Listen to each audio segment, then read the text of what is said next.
ఓం నమో వెంకటేశాయ. గురుదేవో భవ కార్యక్రమానికి స్వాగతం. గురువు ప్రపంచవ్యాప్తంగా గురువు అనే పదానికి గురువుకి ఎంతో విశిష్టమైన ప్రాముఖ్యత ఉంది. రాముడు, కృష్ణుడు భారతీయ భగవత్ స్వరూపాలైన గురువు వద్ద శిష్యరికం చేయడం వల్లే విశ్వవిజేతలు కాగలిగారు. విశ్వచరిత్రపై తమ ముద్ర వేయగలిగారు. భారతంలో ద్రోణుడు శిష్యరికంలో అర్జునుడు కుడి ఎడమ చేతులతో బాణప్రయోగం చేసి సవ్యసాచి అయ్యాడు. కేవలం గురువు మట్టిబొమ్మను ఆరాధించి ఏకలవ్యుడు మేటివిలుకాడు కాగలిగాడు. దక్షిణామూర్తి అనుగ్రహం వలన ఋషులు జ్ఞానవంతులు కాగలిగారు. అర్జునుడికి భగవద్గీత బోధించి కృష్ణ భగవానుడు జగద్గురువయ్యాడు. ఇలా గురు పరంపరను, గురువు ప్రాముఖ్యతను చాటి చెప్పే పీఠాధిపతులు, స్వామీజీలు, ప్రవచనకర్తలు, ఆధ్యాత్మిక గురువుల చక్కని బోధనలతో సంధానకర్త వేసే ప్రశ్నలకు గురువులు, పీఠాధిపతులు చెప్పే చక్కటి జ్ఞానపూర్వకమైన సమాధానాలతో ఆణిముత్యాలను ఎర్చి కూర్చి అందించే జ్ఞాన విజ్ఞాన కార్యక్రమం గురుదేవో భవ.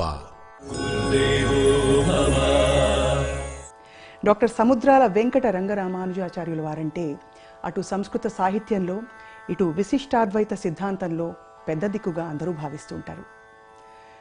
గురువుగారిని పెద్ద గురువుగారు అని సవినయంగా, ఆత్మీయంగా మనం సంబోధించుకుంటూ ఉంటాం. గురువుగారి ప్రస్థానంలో వారు ఎందరికో మార్గనిర్దేశనం చేశారు. అండ్ ప్రస్తుతం వారితో సంభాషించడం మన అదృష్టంగా భావిస్తూ ఇవాల్టి గురుదేవో భవ కార్యక్రమాన్ని మొదలు పెడదాం.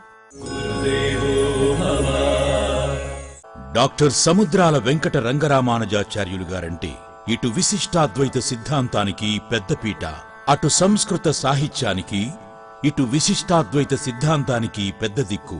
పెద్ద గురువుగారు అని అందరూ పిలుచుకునే వీరి ప్రతిభ అంతర్జాతీయ ఖ్యాతిని పొందింది. దేశ విదేశాల్లో ఎన్నో విద్వత్ సభల్లో పాల్గొని ఎందరికో మార్గనిర్దేశనం చేసిన వీరిని భారత ప్రభుత్వం రాష్ట్రపతి పురస్కారంతో సత్కరించింది. ఇటీవల తిరుపతిలోని రాష్ట్రీయ సంస్కృత విద్యాపీఠం మహామహోపాధ్యాయ పురస్కారాన్ని ఇచ్చి తానే మురిసిపోయింది. సంస్కృత, ద్రావిడ, ఆంధ్ర భాషా సాహిత్యాలకు వీరు చేసిన కృషికి నిదర్శనంగా శాస్త్ర రత్నాకర, శాస్త్ర భాస్కర, శాస్త్ర విద్వన్మణి మొదలగు ఎన్నో బిరుదులు తమంతట తాముగా వచ్చి వరించాయి. ఇలాంటి నడిచే గ్రంథాలయం లాంటి విద్వన్మణితో ఈ వారం గురుదేవో భవ.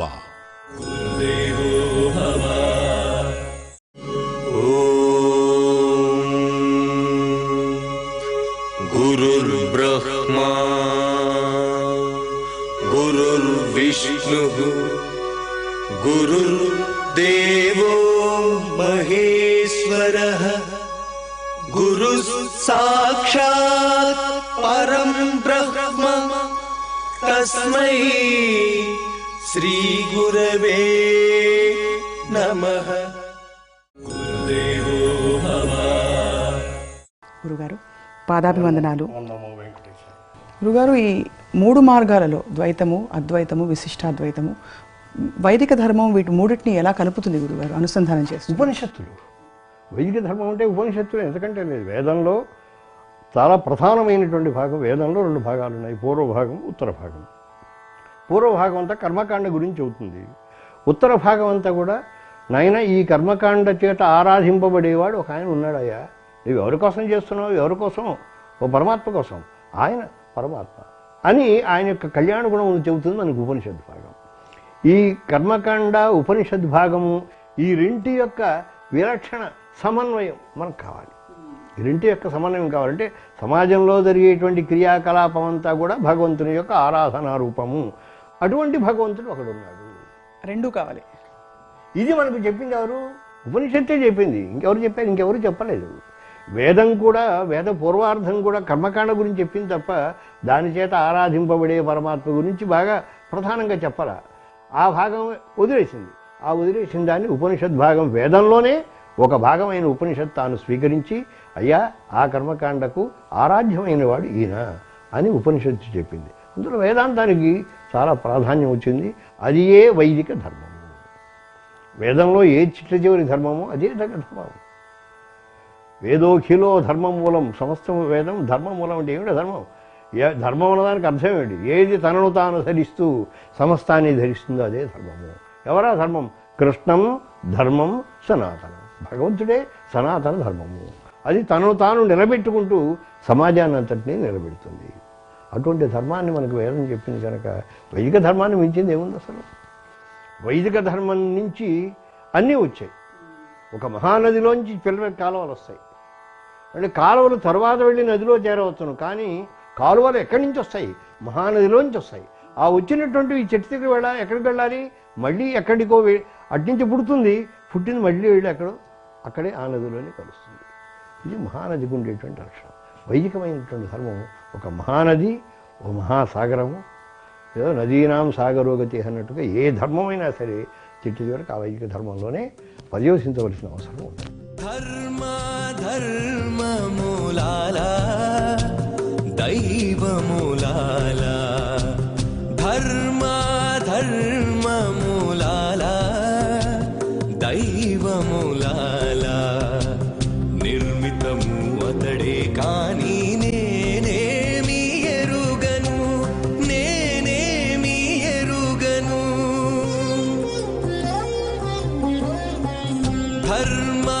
ధర్మమూలాల దైవమూలాల, ధర్మమూలాల దైవమూలాల.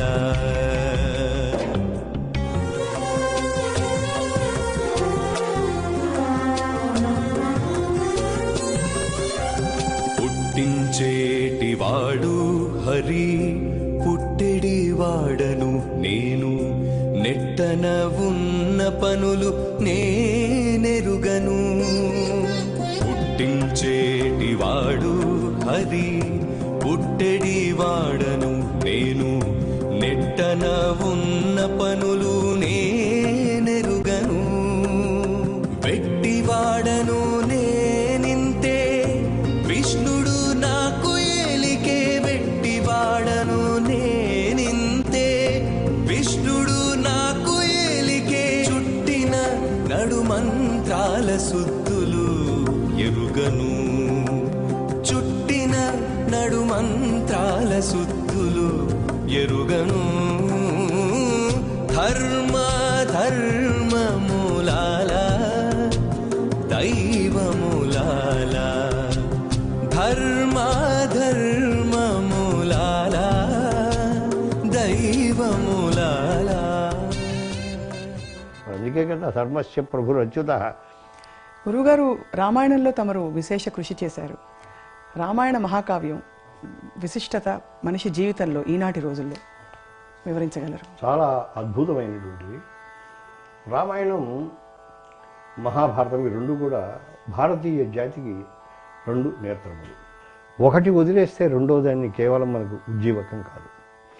మహాభారతము ఇలా చేయవద్దు అని చెబుతుంది, రామాయణం ఇలా చేయమని చెబుతుంది. ఏది చెయ్యవద్దో ఆ చెయ్యవద్దు అనేటువంటిది దృఢముగా చెప్పింది మహాభారతం. ఇది చెయ్యొద్దు, జూదం ఆడవద్దు, అసత్యం ఆడవద్దు, అలా దుర్వ్యవహారం చేయొద్దు, చేస్తే ఆత్మవినాశనం కలుగుతుంది. దీనికన్నింటికీ దుర్యోధనాదులు వీళ్ళంతా కూడా ఉదాహరణ ముఖంగా మనకు ఆ ఇతిహాసం చెప్పింది. రాముడు అలా చెప్పలా, చేసుకుంటూ వెళ్ళాడు.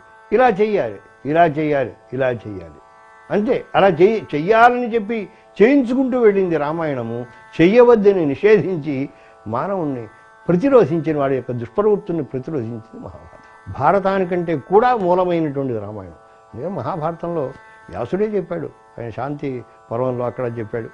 ధర్మరాజు గారికి కథ చెబుతూ, మేము చాలా కష్టపడ్డాం, అడవుల్లో ఇన్ని కష్టాలు మేము అనుభవిస్తున్నాం అంటే, ఓ వేరేవాడా నువ్వేం కష్టాలు అనుభవిస్తున్నావు? నువ్వు చేసినటువంటి జూతం ఆడావు, రాజ్యం పోగొట్టుకుని నీవు భ్రష్టతకి నువ్వు కారణమయ్యావు, ఇంకెవరు కారణం కాదు. కానీ రాముడిని ఎవరెవరి మనిషి వెళ్ళాడు అడవికి? నువ్వు నీ కర్మ వల్ల, నువ్వు దుష్ప్రవృత్తి వల్ల నువ్వు అడవికి వచ్చావు. కానీ రాముడు అలా వెళ్ళలేదే. రాముడు పితృవాక్య పరిపాలన కోసం తాను కష్టపడి అడవుల్లోకి వెళ్ళాడు. ఆ అడవిలో ఉండటం నీలాగా ఏడవలేదు. ఎందుకంటే ఇక్కడ వీడు ఎంతోమంది పురోహితులు బ్రహ్మాండంగా యజ్ఞాలు చేయడానికి కావాల్సిన వ్యవస్థ, ఓ 15-16 రథములతోటి వెళ్ళి సరంజామా అంతా పెట్టుకొని అక్కడ గుడారాలు వేసుకొని బహుశా మరొక హస్తినాపురం లాంటి దానిని అడవుల్లో ఏర్పాటు చేసుకుని వీళ్ళుంటే రాముడు అటువంటివి ఏమీ లేదే. ఆనందంగా ఆయన తండ్రి యొక్క మాట, ఆ మాటలో తండ్రి యొక్క మాట కాదు, తండ్రి చెప్పిన ప్రతి మాట మనం వినక్కర్లా. ఒరే తాగరా అని తండ్రి చెబితే తాగుతాడా? నువ్వు దూదమాడరా అంటే తండ్రి చెబితే చేస్తాడా? చేయడు. ఏది చేస్తే లోకానికి ఉజ్జీవకంగా ఉంటుందని తండ్రి భావన చేశాడో ఆ మాటను, అది అంటే ఏమిటి నాయన, సత్య ధర్మనిష్ఠుడు కావాలి. సత్యధర్మములు రెండు చక్రముల వంటివి. రెండు చక్రముల నడిచినటువంటి బండి సక్రమంగా నడుస్తుంది. ఇటువైపున ఒక చక్రము, ఇటువైపున ఒక చక్రము, దాని రథం చక్కగా ముందుకు నడుస్తుంది. సత్యం లేకుండా ధర్మం మీదే అంటామా? నడవదు. ధర్మం లేకుండా సత్యం ఏమంటామా? నడవదు. దశరథుడు ధర్మాన్ని పట్టుకున్నాడు. నా కొడుకు రాజు కావాలి, అది ప్రజాధర్మం పట్టుకున్నాడు. కానీ తాను ఇచ్చిన మాట సత్యం వదిలేశాడు. కైకేయికి మాట ఇచ్చాడు కదా, సత్యం వదిలేశాడు. ధర్మాన్ని మాత్రమే పట్టుకుని సత్యం వదిలేసినటువంటి దశరథుడు సుఖాన్ని పొందాలి. సత్యం మాత్రమే పట్టుకుని రాజన్ సత్యే స్థిరోభవ, ఓ రాజా సత్యంలో స్థిరంగా ఉండు నువ్వు అని చెప్పినటువంటి కైకేయి ధర్మాన్ని వదిలేసింది. ఎందుకంటే ప్రజాక్షేమం కదా కావాలి ధర్మం. అటువంటి క్షేమాన్ని ఇచ్చేవాడు రాముడు కదా. రాముడు రాజు అవుతుంటే నేను అడగకూడదనేటువంటి వివేకం ఆడుకుంటాను. ధర్మం వదిలేసింది, సత్యం పట్టుకుంది ఆవిడ. సత్యం పట్టుకుని కైకేయి ఆవిడ భ్రష్టురాలైపోయింది. దశరథుడు ధర్మం మాత్రమే పట్టుకుని సత్యం వదిలేసి తాను ఆత్మహాన్ని పొందాడు. అందువల్ల సత్యధర్మములు రెంటినీ కూడా, అందుకే ధర్మాత్మ సత్యసంధస్య రామో దాశరథిర్ యది. ధర్మాత్ముడు సత్యసంధుడు రాముడు కనుక అయినట్టయితే, పౌరుషేచ అప్రతిద్వంద, పౌరుషంలో సాటి లేని వాడైనట్టయితే, శర ఏనం జహి రావణి, ఇవి ఇంద్రజిత్తును చంపు అన్నాడు లక్ష్మణుడు. అదొక మంత్రం అయింది. అంటే సత్యధర్మములకు రెంటికి బద్ధత ఉండటమే మానవునకు కావాలి. ఇవాళ మా చాలామంది ఉంటారు, నేను నిజమే మాట్లాడుతాను అంటే, నువ్వు నిజం మాట్లాడితే 100 మంది చస్తారు, అది నిజం అవుతుందా? అందులో ధర్మం ఎక్కడుంది? అలాగే నేను ఇలా ఉంటానండి అనంటే, ఆ ధర్మం అని కాలానుగుణముగా సత్యంతో అన్వితమై లేకపోయినట్టయితే ధర్మం నీకు ప్రయోజనం ఎలా అవుతుంది? ఔషధమైన తగిన అనుపానంతో పుచ్చుకున్నప్పుడే రోగాన్ని తగ్గిస్తుంది, లేకపోతే రోగాన్ని తగ్గించలేదు. ఈ సత్యధర్మములు రెండు కూడాను మందు అనుపానము వంటివి.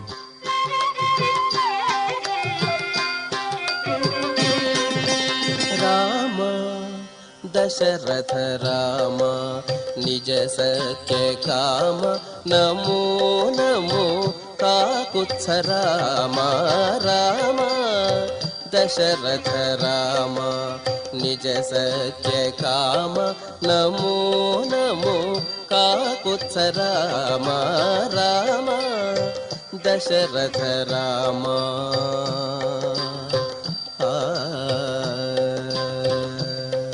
కరుణానిధి రామ కౌసల్యానందన రామ పరమ పురుష సీతాపతి రామ.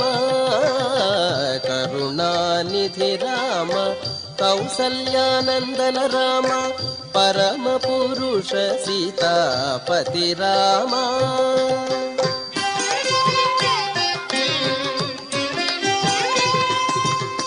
శరధి బంధన రామ శరధి బంధన రామ సవన రక్షక రామ గురుతర రవివంశ కోదండ రామ. శరధి బంధన రామ సవన రక్షక రామ గురుతర రవివంశ కోదండ రామ.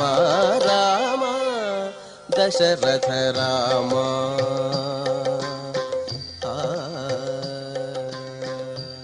మందుకి అనుపానం కావాలి. ఉత్త అనుపానానికి ప్రయోజనం లేదు, ఆ అనుపానానికి మందు కావాలి. ఈ రెండూ కలిసి ఆరోగ్యాన్ని ఇచ్చినట్టుగా సత్యధర్మములు మానవ జీవనాన్ని ముందుకు తీసుకెడతాయి. అది చెప్పింది రామాయణం. ఎంత గొప్పగా వివరించారు గురువుగారు. ఏదైనా పరిస్థితిలో ఏదైనా మనం ఎటువైపు వెళ్ళాలి అని మనం ప్రశ్న వేసుకుంటే కనుక బహుశా ఈ రెండు బేరీజు వేసుకుని ఆత్మ పరిశీలన చేసుకుంటే సమాధానం వస్తుందేమో. తప్పకుండా వస్తుంది. ఒక ధర్మాన్ని మనం పాటించాలనుకున్నప్పుడు ఆ ధర్మము దేశానుగుణము, కాలానుగుణము, వ్యక్తి యొక్క స్వభావానికి, వ్యక్తి యొక్క క్షేమానికి అనుగుణము అయ్యేటట్టుగా దాన్ని మార్చుకున్నప్పుడే ఈ ధర్మము తాను ముందుకు తీసుకెళ్ళగలుగుతుంది. దాన్నే కృష్ణుడు నీతి అన్నాడు. ధర్మానికి నీతిగా మార్పు చేశాడు. అసత్యం మాట్లాడకూడదు, సత్యమే మాట్లాడాలి. నిజమే, కానీ సత్యమే మాట్లాడితే ఒకప్పుడు నష్టమైతే ఏం చేయాలి? ప్రాణం పోతుంది. అంటే నాయన వారిజాక్షులందు వైవాహికములందు ప్రాణ విత్త మాన భంగమందు వంకవచ్చు. సత్యం మాట్లాడేటప్పుడు కూడా అకామిడేట్ చేసుకుంటూ ఆత్మనాశనము పరనాశనం కాకుండా ఆ సత్యాన్ని మాట్లాడాలి. ఈ తీరుని మనకు మహాభారతం చెప్పింది. రామాయణం ధర్మాన్ని చెప్పింది, నిష్ఠురమైన ధర్మాన్ని. ఆ ధర్మాన్ని నాయన నువ్వు దాన్ని నీతిగా సమాజానికి అనుకూలముగా మార్చుకొని నీ జీవనంలో అనువర్తించుకో అని మహాభారతం చెప్పింది. అందువల్ల రామాయణానికి వ్యాఖ్యానమే మహాభారతం. శ్రీమద్ రామాయణంలో చెప్పబడిన ధర్మానికి, శ్రీమద్ రామాయణంలో నిరూపింపబడిన సత్యానికి ఏ రకంగా మానవ జీవనంలో అనువర్తనం కావాలో, ఎలా అయితే జీవనం సుఖవంతం అవుతుందో, ఎలా లేకపోతే నష్టం కలుగుతుందో తెలియజేసింది మహాభారతం. అందువల్ల రామాయణానికి ఒక విస్తృతమైనటువంటి మహావ్యాఖ్యానమే మహాభారతం చెప్పవచ్చు. గురుగారు, భక్తులందరికీ వాగ్గేయకారులందరికీ ఒక అనుభూతి, దివ్యమైన అనుభూతి కలిగింది వారి వారి ప్రయాణాలలో, ఆధ్యాత్మిక ప్రయాణంలో భగవంతుడి దర్శనం ఆ భాగ్యం కలిగిందంటూ ఉంటారు. అది ఎలా వీలవుతుంది గురుగారు? అవుతుంది. ఎందువల్లంటే ఏకతానం. ఇప్పుడు మనస్సే మన ఏవ మనుష్యాణం కారణం బంధమోక్షయో. ఈ మనస్సే మనని ఇక్కడ బంధించేసి కదలకుండా చేసేది అదే. మనకి ఒక రిలీజ్ అయ్యేటట్టుగా, ఒక విడుదల ఏర్పడేట్టుగా, ఈ బంధం నుంచి మనం విడుదల పొంది బయటకు వచ్చేట్టుగా చేసేది కూడా మనస్సే. ఈ మనస్సుకి అద్భుతమైన శక్తి ఏమిటంటే, మననం చేసిన కొద్దీ ఎలాగైతే ఒక పదార్థము 10 సార్లు దానిని భావనం చేస్తే దాని యందు దోషాలన్నీ పోయి అది విశుద్ధంగా ఏర్పడుతుందో, అలాగే మనస్సు భావజాలంలో అది భావనం చేయగా ఈ ధ్యానవశం వల్ల అందులో ఒక నవనీతం లాంటి సారవత్తరమైన అంశాన్ని పైకి తెచ్చే యోగ్యత మనస్సులో ఉంది. అందులో మనస్సులో మథనం చేయాలంటారు. మనస్సులో ఏం చేయాలి? మథనం చేయాలి. నాకు ఆలోచన వచ్చింది, అమలు జరుపుతాను అనకూడదు. ఆలోచనను మధించు. ఈ ఆలోచన ఎంతవరకు సరైంది? ఇది ఆత్మ ఉజ్జీవకమా, పరోజ్జీవకమా, ప్రయోజనవంతమా, నాశకారకమా? ఇది మననం చేయి, బాగా మననం చేయి. మథనం చేస్తే ఆ మథనంలోంచి సత్యం ఆవిర్భవిస్తుంది. భగవంతుడు సత్యస్వరూపుడు. భగవంతుని యొక్క స్వరూపాన్ని మనం మననం చేయగా ఆయన భగవంతుడు మనస్సులో సాక్షాత్కరిస్తాడు. ఆయన కంటితో ఎదుర్కొండా కనిపించక్కల మనస్సులో సాక్షాత్కరిస్తాడు. ఆ సాక్షాత్కార అనుభవం కలిగింది పెద్దలకి, చాలామంది కలిగింది. ఒక చిన్న ఉదాహరణ చెబుతాను. మా పెద్దజీయర్ స్వామి వారు చాలా అద్భుతమైనటువంటి, ఆనాడు దేశంలో మనకి ఆ జీయర్ వ్యవస్థకే చాలా మూలమైన కందమైనటువంటి వారు. వారి దగ్గరికి వచ్చారు. ఒక ఆయన వచ్చారు, స్వామి మీరు దేవుడు ఉన్నాడు అంటున్నారు కదా, మాకు దేవుడిని చూపించగలరా అన్నారు. అంటే అలాగే రావయ్యా అన్నారు. ఓసారి వెళ్ళారు. ఆయన పెరుమాళ్ళ ఎదుర్కొన్నామంటే శ్రేయకాంతాయ కళ్యాణ నిధేయర్థినామని హారతిస్తూ ఇలా పెరుమాళ్ళ యొక్క రూపాన్ని చూస్తుంటే ఆయన కంటిపట్టి నీరు వస్తుంటే యువతల వాడు మారిపోయాడు. స్వామివారి ముఖం చూచి, స్వామివారు ఆ హారతి ఇస్తున్నప్పుడు ఆయన కళ్ళల్లోనూ ముఖంలో కలిగినటువంటి వెలుగు చూచి, ఆ అనుభవం చూచేటప్పటికల్లా ఓ భగవంతుని యొక్క అనుభవం మనస్సు యొక్క మదనం వల్ల ఏర్పడుతుంది. అది మనోనుభవంతో వస్తుంది. అంతే తప్ప ఏదో మేకనో గొర్రెనో పట్టుకొచ్చి చెవులతోటి పట్టుకొచ్చి కూర్చోబెట్టంటే అది కూర్చోబెట్టేది కాదు. అది అనుభవ సాధ్యమైనటువంటిది. అనుభవానికి ఏమిటి కావాలి? అభ్యాసం కావాలి. అందుకే మన వాళ్ళు ఏం చేశారంటే, స్వరూపాం ప్రతిమాం విష్ణో ప్రసన్నవదనే క్షణం కృత్వాత్మన ప్రీతిగరీం అది సువర్ణరజతాదిభి తామర్చయేత్ తాం ప్రణవేత్ తామేవ పరిచింతయేత్. ఒక మూర్తిని పెట్టుకోండి. ఈ మనస్సు ఆశ్రయం లేనిదే ఉండదు. మనం ఆశ్రయం లేకుండా మనస్సు ఉంచితే ఎక్కడికో పోతుంది. ఆ గోడను చూస్తుంది, ఇంకోటి ఏదో చూస్తుంది, ఏదో ఒకటి చూస్తుంటుంది తప్ప ఖాళీగా కూర్చోమంటే అది కూర్చునే లక్షణం కాదు. దానికి ఒక శుభాశ్రయం ఇవ్వాలి. ఈ ప్రపంచం అంతా అశుభాశ్రయం. ఈ అశుభాశ్రయంలోంచి తీసి దానికి శుభాశ్రయం ఏమిటి వారి? భగవంతుని యొక్క దివ్యమంగళ విగ్రహం ఇవ్వండి. ఈ విగ్రహానికి ఇలా ఉంటుందని ఎవరు చెప్పారు? మాకు పురాణం చెప్పింది, వేదం చెప్పింది. తస్య కప్యాసం యథా పుండరీకమక్షిణి. ఆ స్వామి యొక్క నేత్రములు గంభీరమైన జలంలో పుట్టినటువంటి పద్మము వలె విశాలమై ఉన్నవి అని మాకు వేదం చెప్పింది, ఉపనిషత్తు చెప్పింది. అంటే ఒక అద్భుతమైన రూపం కలవాడు పరమాత్మ అని తెలుస్తోంది. అటువంటి ఆ రూపం పురాణాలు మన ముందు విష్ణు పురాణం ఇచ్చింది, పద్మపురాణం ఇచ్చింది, భాగవతం ఇచ్చింది. ఓ రూపాన్ని దగ్గర పెట్టుకుని ఆ రూపాన్ని అది అక్షర రూపంగా ఉంటే దాన్ని మూర్తిని కలిగించుకుని సురూపాం ప్రతిమాం విష్ణు, ఇది మనం కనిపించాలా, ఆ అక్షరమే ఈ రూపంగా వచ్చింది. అందులో వర్ణింపబడినటువంటి ఆ వైదికమైనటువంటి ఆ రూపమే ఇందులోకి వచ్చింది. దీన్ని పెట్టుకుని తామర్చయేత్ తాం ప్రణమేత్ తామేవ పరిచింతయేత్. మరి మీరాదేవికి ఎలా వచ్చింది? మీరాబాయికి ఎప్పుడు ఆ కృష్ణుని ఎలా చుట్టం వల్లనే కదా ఆవిడ యొక్క హృదయం ఏకతానంగా అక్కడ అయిపోయింది. త్యాగరాజ స్వామికి ఆయన మనసు రాముని యందు ఎందుకుంది? నిరంతరం ఆరాధన చేసే ఆ స్వామి యందు ఏకాగ్రంగా లగ్నం అవటం చేతనే ఎప్పుడు అదే అదే. అందుకే రాముడు తప్ప మరి ఇంకోటేమీ కనిపించని స్థితిలోకి ఆయన వచ్చారు. కాబట్టి వెంకటేశ్వర స్వామికి నిరంతరము దర్శనం చేసుకున్నాడు మహానుభావుడు అన్నమాచార్యుల వారు. కొన్ని వేల కీర్తనలతోటి ఆయన చూచారు. అంటే ఒక వస్తువు ఏందో మనకు ప్రీతి ఉంటే ఆ ప్రీతి ఆ వస్తువుని బహుముఖీనంగా మన కన్నుల ముందు గోచరించేట్టుగా చేస్తుంది. ఈ ప్రీతికి నెరవు ఎవరు? మన బుద్ధే, మన సంస్కరింపబడిన మన మనస్సే దానికి స్థానము. దీనికి తగినటువంటి దోహదం చేసి, దీనికి తగినటువంటి వివేకాన్ని ఇచ్చి, తగిన అభ్యాసం కనుక దానికి ఇస్తే భగవంతుడు వస్తాడు, బుద్ధిలో కూర్చుంటాడు. ప్రహ్లాదుడికి ఎదురుకుండా రుచి కనపడలేదు. వెంటనే కన్నుల ముందు సాక్షాత్కరించినట్టుగా ప్రత్యక్ష సమానాకారం అంటారు రామానుజులు. ఈ ధ్యాన పరిపాక దశలో కన్నుల ముందు చూస్తున్నట్టుగా పరమాత్మ యొక్క రూపం గోచరిస్తుంది. ధ్రువుడికి అలాగే గోచరించింది, ప్రహ్లాదుడికి అలాగే గోచరించింది. అంటే మహాభక్తులైన వారందరికీ కూడా భగవంతుడు ఎదురుగుండా వచ్చి వివాహం మీద రావాల్సిన అవసరం లేదు. వారి ధ్యాన గోచరుడు అవుతాడు. ఆ ధ్యాన గోచరుడు అవటమే అదే సాక్షాత్కారము అని మన వాళ్ళు దాన్ని చెప్పారు. దాన్ని పరభక్తి, పరజ్ఞాన, పరమభక్తులని రామానుజుల వారు దాన్ని చెబుతూ, ఒక్కసారి ఆ స్వామి యొక్క మూర్తిని భావించినప్పుడు దాని ఎందుకు కలిగినటువంటి ఈడుపాటు దాంతో నేను వదలలేననిపిస్తుంది. ఇంకా ఉత్కటమైన స్థితికి వెళ్ళిపోతారు. ఇంకా నువ్వు లేకపోతే నేను బ్రతకలేననే స్థితి వస్తుంది. ఆ బంధమే అది పరాభక్తి అని చిట్ట చివరి దశ అనమాట. ఇంకా చూస్తూనే ఉంటాడు. ఇంకా రెండోదేమి కనిపిస్తాడు. ఇది అనుభవంలో వస్తుంది. శరణాగత వజ్ర పంజరుడిదడు చక్రధరుడు అసుర సంహారుడు. శరణాగత వజ్ర పంజరుడిదడు చక్రధరుడు అసుర సంహారుడు.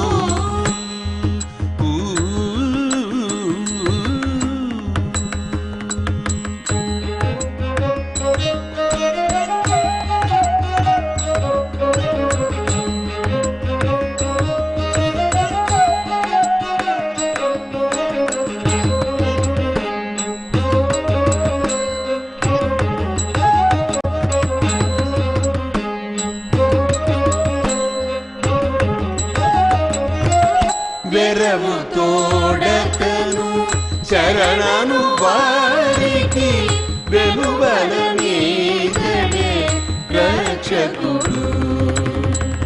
వెరవు తోడతను శరణను వారికి వెలువల మీదనే రక్షకుడు.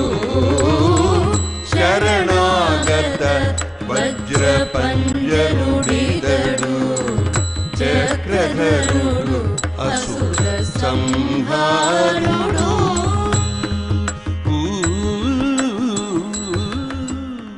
సో ఒక విధంగా తాత్వికంగా అర్థం చేసుకుంటే గురువుగారు సర్వప్రాణి సేవలో నిమగ్నం అయినప్పటికీ అంతిమంగా ప్రయాణం ఒక్కరే వచ్చాం ఒక్కరే వెళతాం అన్నది వాస్తవం గురువుగారు? వాస్తవమే కదా. ఎప్పుడు కూడా మనం సామాజికంగా అన్నదానికి అర్థం ఏంటంటే ఒక భార్య, భర్త, పిల్లలు అనేది ఓ పరిమితమైన కుటుంబంతో ప్రయాణం చేసే స్థితి ఒకటి ఉంటుంది. ఈ పరిమితిలోంచి మనం అపరిమిత స్థితిలోకి వెళ్ళాలి. మనం ఇలా ఎక్స్పాండ్ అవ్వాలి.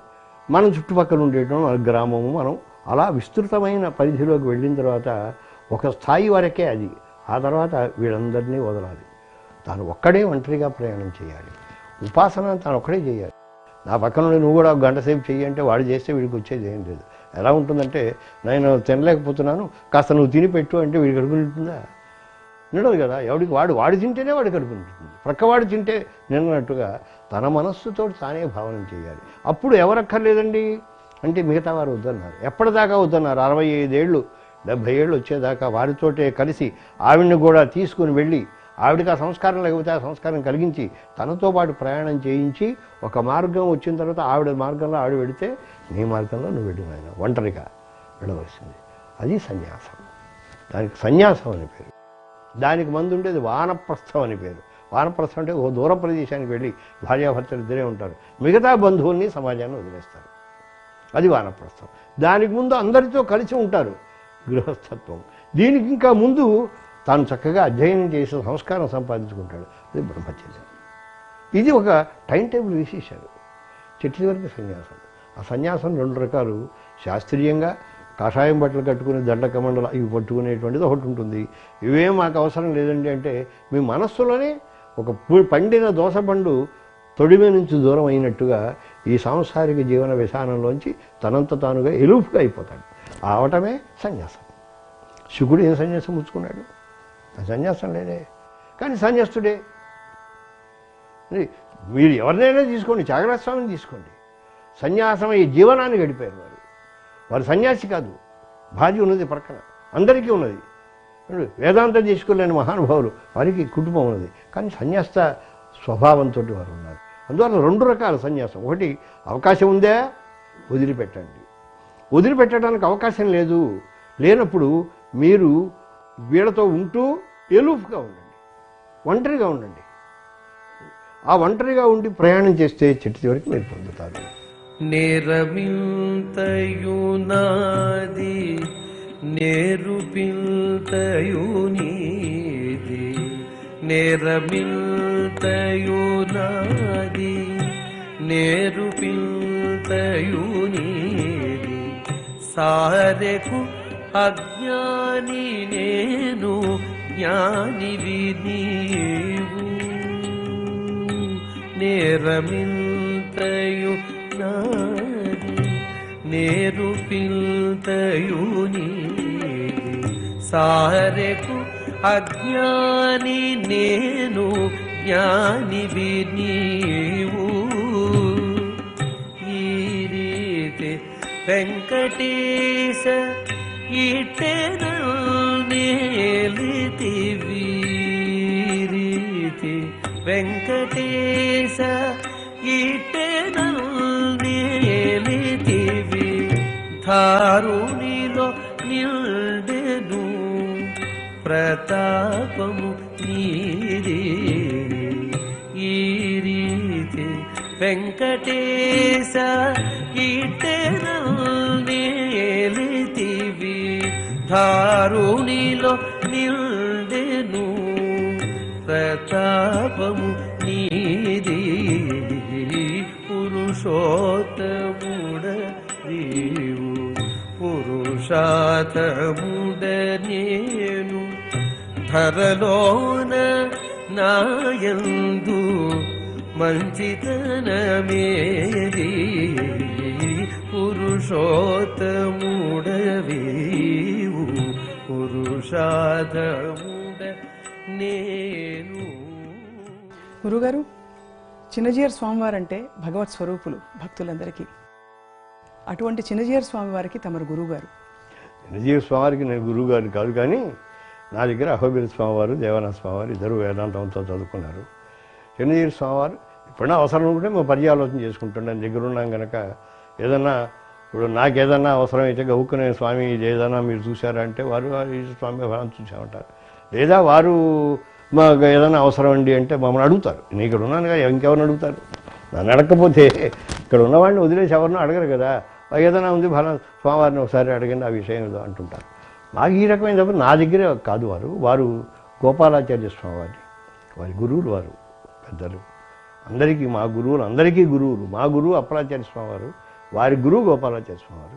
ఆ గోపాలాచార్య స్వామివారి దగ్గరే పెద్ద స్వామివారి మీరు తీసుకొచ్చి పెట్టారు బాగా చిన్న వయస్సులో, ఆ సన్యాసం పుచ్చుకునే స్థితి ఆ దశలో. అప్పుడు ఆ గోపాలాచార్య స్వామి దగ్గర వారు అధ్యయనం చేశారు. అందువల్ల ప్రయాణం చేస్తున్నాం, కలిసి ప్రయాణం చేస్తున్నాం. శ్రీ వైష్ణవ ధర్మం విశిష్టాద్వైతం దశ దిశలా విలసిల్లగ చేసిన మహనీయులు పెదజీయరు స్వామి గోపాలాచార్యులు మన గురువుల గురువులు కద మనకు చింత ఏమి. గురుగారు, తిరుప్పావై విశిష్టత ఏమిటి గురుగారు? తిరుప్పావై సాధారణంగా కొన్ని ఉంటాయంటే మనకి భౌతికం అంటారు. భౌతికంగానే మేము ఉంటామండి, ఏదో సమాజము అంతే తప్ప మేము దేవుడు దెయ్యం మేము ఆలోచించామంటారు కొందరు. కొందరు ఉంటారు మాకు దైవం అండి అవండి మాకు అక్కర్లేదు, సామాజిక జీవనం అక్కర్లేదండి అంటారు. ఈ రెండూ తప్పే. సమాజంలో బ్రతుకుతున్న వ్యక్తి సమాజాన్ని తన వెంట తీసుకుని సమాజ అభ్యుదయంతో పాటు ఆత్మనిశ్రేయసాన్ని సాధించాలి. గుర్తుపెట్టుకోండి, ఆత్మనిశ్రేయసం. ఆత్మనిశ్రేయసం అంటే మనం పొందవలసిన చిట్ట చివరి మజిలీని మనం పొందాలి. ఆ చిట్ట చివరి మజిలీని పొందటానికి దీనిని వదిలిపెట్టకుండా దీన్ని కూడా దీని యొక్క అభ్యుదయాన్ని మనం దృష్టిలో పెట్టుకోవాలి. పంటలు బాగా పండాలి, అందరూ క్షేమంగా ఉండాలి. అందరూ ఏడుస్తూ ఉంటే, అంత దుర్భిక్షంతో ఉంటే ఒక్కడే కూర్చుని మనమేమి ధ్యానం చేసి మనమేమి మోక్షం పొందలేం కదా. అందువల్ల గోదాదేవి ఏం చేసింది, తాను ఉండేటువంటి సమాజంలో ఉండేటువంటి సామాన్య జీవనం, ఆ జీవనంలో వర్షాలు పడాలి, పంటలు బాగా పండాలి, చక్కగా సమృద్ధిగా పాలు పెరుగు నెయ్యి అన్నీ దొరకాలి, అంటే హాయిగా ఆహారం అనేది దొరకాలి. అప్పుడు దొరికినప్పుడు కడుపు నిండిన వాడికి దైవం మీద మనసు పెడుతుంది తప్ప కడుపు నిండిన వాడికి ఏం పెడుతుంది? కడుపు కాలుతూ ఉన్నటువంటి వాడిని దేవుడు పూజ చేయరా అంటే ఏం పూజిస్తాడు? వాడు పూజించలేడు. అందుకని వాడికి ముందు కడుపు నిండాలి.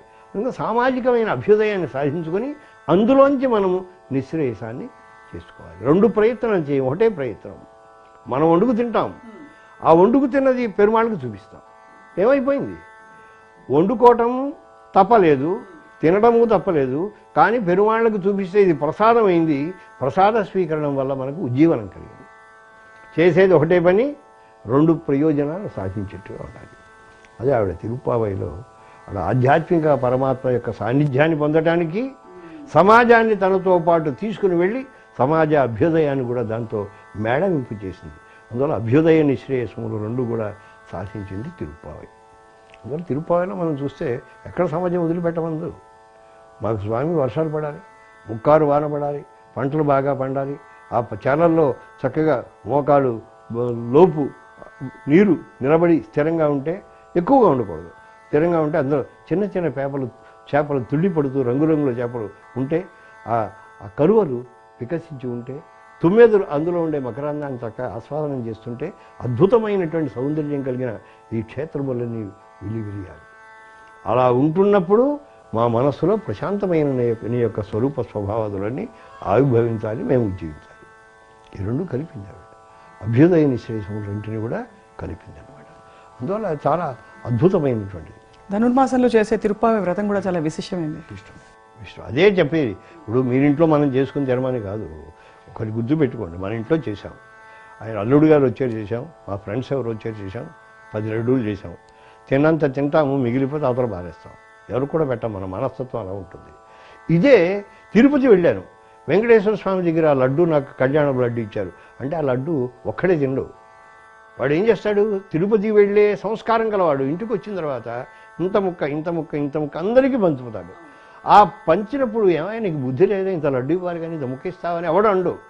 ఆ ముక్కే మాకు చాలు అడగదుకుని తింటారు. అంటే ప్రసాద బుద్ధితో ఇచ్చినది అందరికీ ఉపాధేయం అవుతుంది. మనకు మనం వండుకుంటే పాపం వండుకుని తింటే త్వగం భుంచితే పాపా ఏ పచంతి ఆత్మకారణాత్. కృష్ణుడు అంటాడు, ఎవడికి వాడు ఏదో చిన్న బొజ్జకు అనుకుని తాను వండుకు తింటే వాడు విషాన్ని వండుకు తింటున్నాడు. అది పరమాత్మకు చూపిస్తే అందులో దోషం పోతుంది, అది పరమాత్మదవుతుంది. అది ప్రసాదంగా మనం కొంచెం తీసుకున్నా మనకు ఉత్తమ సంస్కారాన్ని కలుగజేస్తుంది. ఇది ఒక అద్భుతం, అది మనకు ప్రసాదం. కూడారా ఈ రోజున కూడి ఇరిందు కుళిరిందు, మనందరం కూర్చోవాలి, స్వామితో కలవాలి. మనం ఒక్కడమే కాదు, మనతో పాటు స్వామి ఉండాలి. అంటే ఏంటి, మనం వండుకోవాలి పాయసం, వండుకున్న తర్వాత మనం పెరుమాళ దగ్గర తీసుకెళ్ళాలి, ఆయనకి చూపించాలి, స్వామి తినవయ్యా అని మనం తినాలి. ఇది కాన్సెప్ట్ అనమాట. అందుకని ఆ కృష్ణుడిని మనలో తీసుకొచ్చి కూర్చోబెట్టుకొని మనమంతా చక్కగా ఆ ప్రసాదాన్ని స్వీకరించాలి. సమాజంలో ఇది కావాలి. ఏం చేస్తున్నారు, తినటం వదలటం లేదు, కానీ ఆయన మాకు అక్కర్లేదు అంటున్నారు. అది తప్పు. అందువల్ల ఏమవుతుంది, ఈ తిన్నది మనకు అరగటంలా, ఈ జీర్ణం కావటంలా, ఇదే లభించటంలా. రెండు, ఒకటేమిటి, తినటానికి లభించకపోవటము, లభించిన తినలేని స్థితి మనకు కలుగుతుంది. దీనికి కారణం ఇదే. పెరుమాళను కూడా మనం తీసుకొచ్చి పెడితే ఒక్కసారి దృష్ట్వా తృప్యంతి దేవత, ఒక ఫోటో పెట్టుకుని స్వామి వెంకటేశ్వర స్వామి చక్కగా స్వామి నువ్వు తినవయ్యా అని ఒక్కసారి మనం వండుకున్నటువంటి అన్నం చూపించి ఆ తర్వాత మనం తినండి, చాలా ఆనందిస్తాడు. ఆయన తండ్రి లాంటి వాడు. కొడుకు సంపాదించిన జీతం అంతా నాకు ఇచ్చేయరా ఆనంద తండ్రి, ఆయన నీ దగ్గర ఉంచుకో, చక్కగా జాగ్రత్త ఖర్చు పెట్టుకో అంటాడు. అది తండ్రి యొక్క లక్షణం. చూచి ఆనందించడం తండ్రి యొక్క లక్షణం. అది తెలవాడలో ఉంటుంది. అది మనకు ఈ తిరుప్పావి నేర్పుతుంది. రోజు చేయండి, ప్రసాదం చేయండి, చక్కగా నలుగురికి పంచండి, పెరుమాళకి చూపించి ఆ ప్రసాదంగా మీరు స్వీకరించండి. అదే కదా కృష్ణుడు యజ్ఞ శిష్ట అశీన సంత. యజ్ఞముగా నాకు ఆరాధన చేసి అందులో మిగిలిన పదార్థం, మిగిలినంటే నేను తిన్ను, ఇలా చూచి మీకు ఇచ్చేస్తా, ఆ పదార్థాన్ని తింటూ యజ్ఞ శిష్ట అశిన, దాన్ని తిన్నటువంటి వాడు ముచ్చంతే సర్వజ్ఞ విషయ, అన్ని రకాల దోషాల్లోంచి బయటపడతారు. ఇది కృష్ణుడు మనకు చెప్పినటువంటి కాన్సెప్ట్.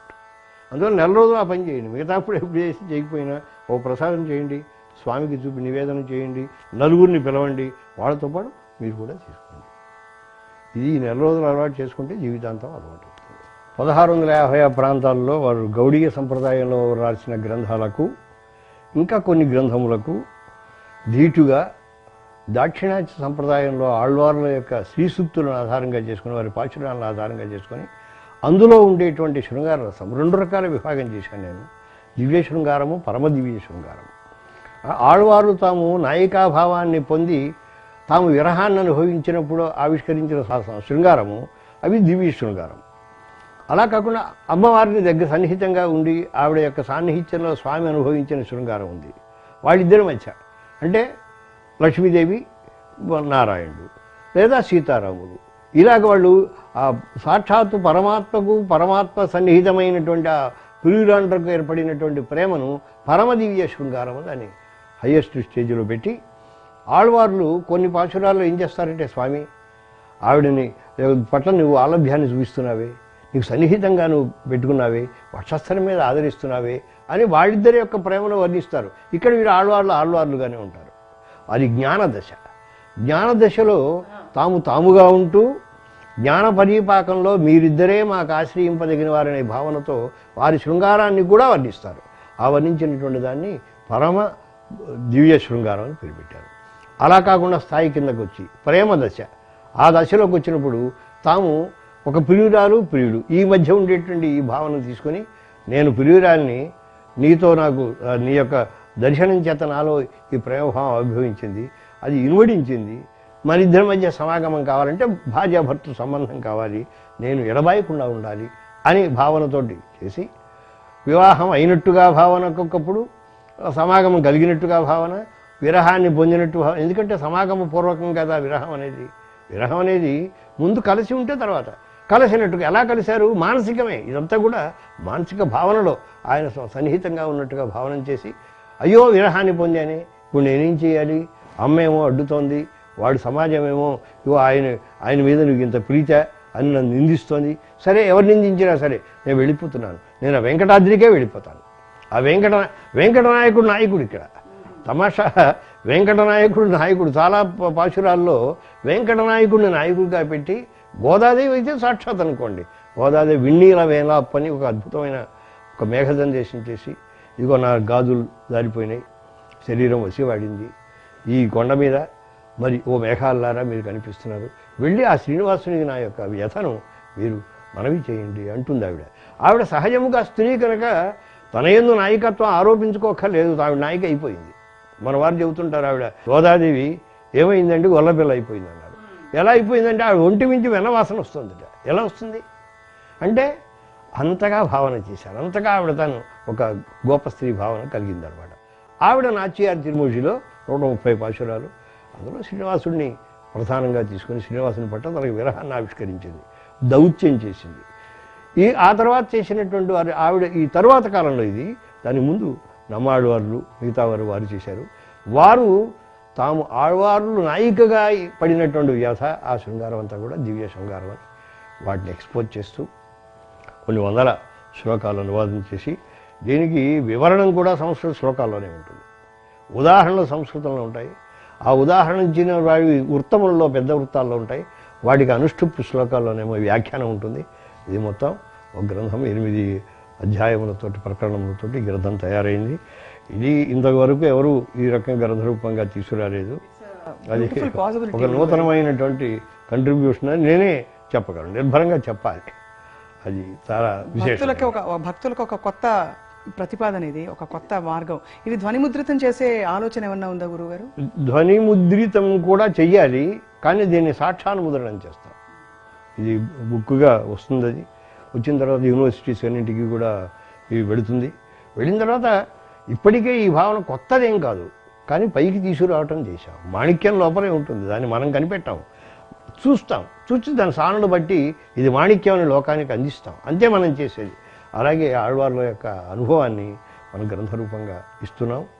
ఇది ఔత్తరాహులు, వైదేశికులు అందరూ కూడా స్వీకరిస్తారు, అందరూ సందేహం లేదు. ఇది జరిగినటువంటి ప్రక్రియ. గురువుగారు, ఈరోజు తమరితో మాట్లాడడం, తమరికి బోలెడని ప్రశ్నలు అందరి ప్రేక్షకుల తరఫున అడిగి తెలుసుకోవడం అన్నది మా మహాభాగ్యంగా భావిస్తున్నాం. ఈ మహద్భాగ్యాన్ని ప్రసాదించిన తమరికి పాదాభివందనాలు. చాలా సంతోషం. వెంకటేశ్వర స్వామి సన్నిధిలో 65లో విద్యారంభం చేసి వెంకటేశ్వర స్వామి సన్నిధిలోనే 2009లో నేను అక్కడ యూనివర్సిటీలో, వేదిక యూనివర్సిటీలో నేను రీసెర్చ్ అండ్ పబ్లికేషన్స్లో రీసెర్చ్ అండ్ ఆఫీసర్గా విరమణ చేశాను. అది ఆయన చూపించాడు, అంతంలో కూడా ఆయన చూపించాడు, మధ్యలో ఆయనే మార్గం చూపించాడు. మధ్యలో కూడా అటు ఇటు వెళ్ళనివ్వాల. తన సోదరుడు ఉన్నాడు ద్వారకా తిరుమలలో, చిన్న వెంకటేశ్వరుడు, అక్కడికి వెళ్ళమన్నాడు. అక్కడ కొంతకాలం 1 సంవత్సరం నా చేతి చేయించి ఆ తర్వాత కొవ్వూరులో ఉంచి అనుగ్రహించాడు. మాకు నిత్యం ఆరాధ్య దైవం వెంకటేశ్వరుడే. అది శ్రీభూ సమేతుడి స్వామి మా దగ్గర నిత్య ఆరాధ్య దైవంగా ఆయన ఉంటాడు, వెంకటేశ్వర స్వామి ఆనువంశికంగా. అటువంటి ఆ ఛానల్ వెంకటేశ్వర స్వామి యొక్క ఛాయలో ఆయన యొక్క అనుగ్రహంతో నడుస్తున్నటువంటి ఈ ఛానల్ చాలా చక్కగా, ఎందుకంటే ధర్మస్య ప్రభుర్ అచ్యుత అన్నాడు. ఆయనకి అధికారం ఉంది ధర్మ ప్రతిష్టాపనానికి, ప్రచారానికి.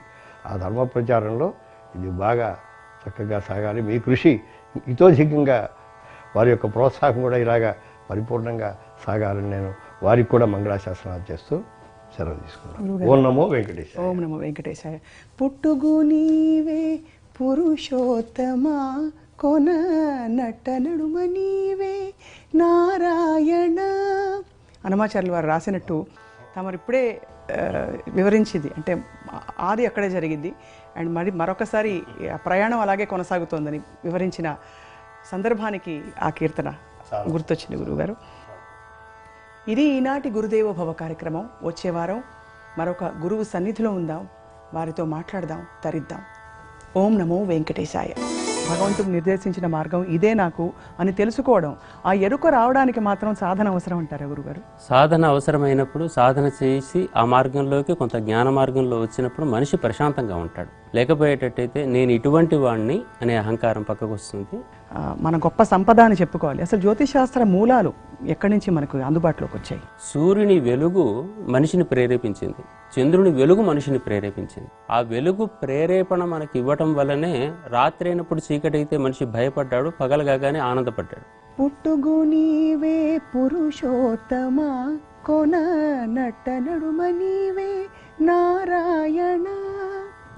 అంతా సర్వాంతర్యామైన హరియే అయితే మరి ఇవన్నీ తెలుసుకోవడం ద్వారా జ్యోతిషాస్త్రం వంటి ఒక గొప్ప శాస్త్ర సంపదని మనం పెట్టుకుని దాన్ని జీవితంలో ఎలా సమన్వయపరచుకోవాలి? అంతయు నీవే హరిపుండరీకాక్ష చింతనాకు నీవే శ్రీ రఘురామ అనుకోగలిగినప్పుడు ఆ స్థితిలో ఏ జ్యోతిషానం అవసరం లేదు.